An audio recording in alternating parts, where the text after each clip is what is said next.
자, 오늘 말씀은 창세기 41장 1절부터 24절까지 말씀입니다. 함께 읽습니다. 만 2년 후에 바로가 꿈을 꾼즉 자기가 나일 강가에 서 있는데 보니 아름답고 살진 7 암소가 강가에서 올라와 갈밭에서 뜯어먹고 그 뒤에 또 흉하고 파리한 다른 7 암소가 나일 강가에서 올라와 그 소와 함께 나일 강가에 서 있더니 그 흉하고 파리한 소가 그 아름답고 살진 7 소를 먹은지라.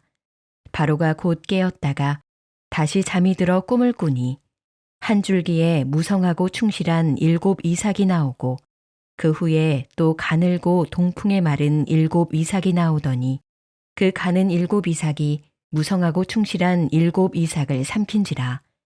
바로가 깬즉 꿈이라. 아침에 그의 마음이 번민하여 사람을 보내어 애굽의 점술가와 현인들을 모두 불러 그들에게 그의 꿈을 말하였으나 그것을 바로에게 해석하는 자가 없었더라. 술 맡은 관원장이 바로에게 말하여 이르되 내가 오늘 내 죄를 기억하나이다. 바로께서 종들에게 노하사 나와 떡 굽는 관원장을 친위대장의 집에 가두셨을 때에 나와 그가 하룻밤에 꿈을 꾼즉 각기 뜻이 있는 꿈이라. 그곳에 친위대장의 종된 히브리 청년이 우리와 함께 있기로 우리가 그에게 말하매 그가 우리의 꿈을 풀되 그 꿈대로 각 사람에게 해석하더니 그 해석한 대로 되어 나는 복직되고 그는 매달렸나이다. 이에 바로가 사람을 보내어 요셉을 부르매 그들이 급히 그를 옥에서 내놓은지라. 요셉이 곧 수염을 깎고 그의 옷을 갈아입고 바로에게 들어가니 바로가 요셉에게 이르되 내가 한 꿈을 꾸었으나 그것을 해석하는 자가 없더니 들은즉 너는 꿈을 들으면 능히 푼다 하더라. 요셉이 바로에게 대답하여 이르되 내가 아니라 하나님께서 바로에게 편안한 대답을 하시리이다. 바로가 요셉에게 이르되 내가 꿈에 나일 강가에 서서 보니 살지고 아름다운 7 암소가 나일 강가에 올라와 갈밭에서 뜯어먹고 그 뒤에 또 약하고 심히 흉하고 파리한 7 암소가 올라오니 그같이 흉한 것들은 애굽 땅에서 내가 아직 보지 못한 것이라. 그 파리하고 흉한 소가 처음에 7 살진 소를 먹었으며 먹었으나 먹은 듯 하지 아니하고 여전히 흉하더라. 내가 곧 깨었다가 다시 꿈에 보니 한 줄기에 무성하고 충실한 7 이삭이 나오고 그 후에 또 가늘고 동풍에 마른 7 이삭이 나더니 그 가는 이삭이 좋은 7 이삭을 삼키더라. 내가 그 꿈을 점술가에게 말하였으나 그것을 내게 풀이해 주는 자가 없느니라. 의미 있는 시간이란 제목으로 말씀 증거합니다. 우리에게 주어진 시간은 어떻게 보내느냐에 따라서 그 의미가 달라집니다. 무의미한 시간이 될 수도 있고 더없이 귀중한 의미 있는 시간도 될 수 있습니다. 그런 의미에서 요셉의 삶은 깊은 통찰이 있습니다. 여러 환난과 어려움 속에서도 믿음을 지키고 무의미해 보이는 시간을 의미 있게 보냈기 때문이에요. 그중 가장 힘들고 허탈했던 시간은 아마도 술 맡은 관원장의 구명 소식을 기다리는 시간이었을 거예요. 철석같이 약속했지만 아무 소식이 없었어요. 그렇게 지나간 시간이 2년이었습니다. 그러면 그대로 실망과 낙심으로 요셉은 그 시간을 보냈을까요? 그렇지 않습니다. 요셉은 아마 그 시간을 통해서 자신의 불신앙을 회개하고 신실하게 하나님을 바라봤을 거예요. 무슨 회개가 필요합니까? 하나님이 꿈을 해석하는 지혜를 주셨음에도 자신의 문제를 하나님께 구하지 않고 사람에게 부탁한 것에 대한 회개였어요. 하나님이 아니라 사람을 붙잡은 것, 이것이 얼마나 큰 실수인지 깊이 깨닫게 된 것입니다. 그리고 그때부터 요셉은 감옥에서의 모든 시간을 의미 있는 시간으로 보냈을 거예요. 성실하고 신실하게 살았을 것입니다. 이에 하나님은 다시 요셉에게 중요한 기회를 주시죠. 그것이 오늘 본문의 말씀입니다. 이제 스케일은 훨씬 커졌어요. 왕과 이어집니다. 자, 당시 애굽 왕 바로는 근심이 있었어요. 꿈을 꿨는데 살진 암소 7을 파리한 암소 7이 올라와서 싹 잡아먹어 버린 것입니다. 또한 충실한 일곱 이삭을 마른 이삭 일곱이 와서 삼켜버린 거예요. 그 의미가 무엇일까? 왜 일곱이라는 숫자가 반복됐을까? 아무리 생각해도 모르겠다는 거예요. 그래서 애굽의 지혜자들을 모읍니다. 8절이에요. 아침에 그의 마음이 번민하여 사람을 보내어 애굽의 점술가와 현인들을 모두 불러 그들에게 그의 꿈을 말하였으나 그것을 바로에게 해석하는 자가 없었더라. 아무도 몰라요. 아는 자가 없습니다. 그렇게 답답해 하던 때 이제 기적적으로 술 맡은 관원장이 요셉을 생각해낸 거예요. 9절로 13절의 말씀, 술 맡은 관원장이 바로에게 말하여 이르되 내가 오늘 내 죄를 기억하나이다. 바로께서 종들에게 노하사 나와 떡 굽는 관원장을 친위대장의 집에 가두셨을 때에 나와 그가 하룻밤에 꿈을 꾼즉 각기 뜻이 있는 꿈이라. 그곳에 친위 대장의 종된 히브리 청년이 우리와 함께 있기로 우리가 그에게 말하며 그가 우리의 꿈을 풀되 그 꿈대로 각 사람에게 해석하더니 그 해석한 대로 되어 나는 복직되고 그는 매달렸나이다. 어떻습니까? 드디어 요셉의 존재가 기억난 거예요. 가장 필요할 때 생각난 것입니다. 정확히 말하면 하나님이 정하신 때가 드디어 이른 거죠.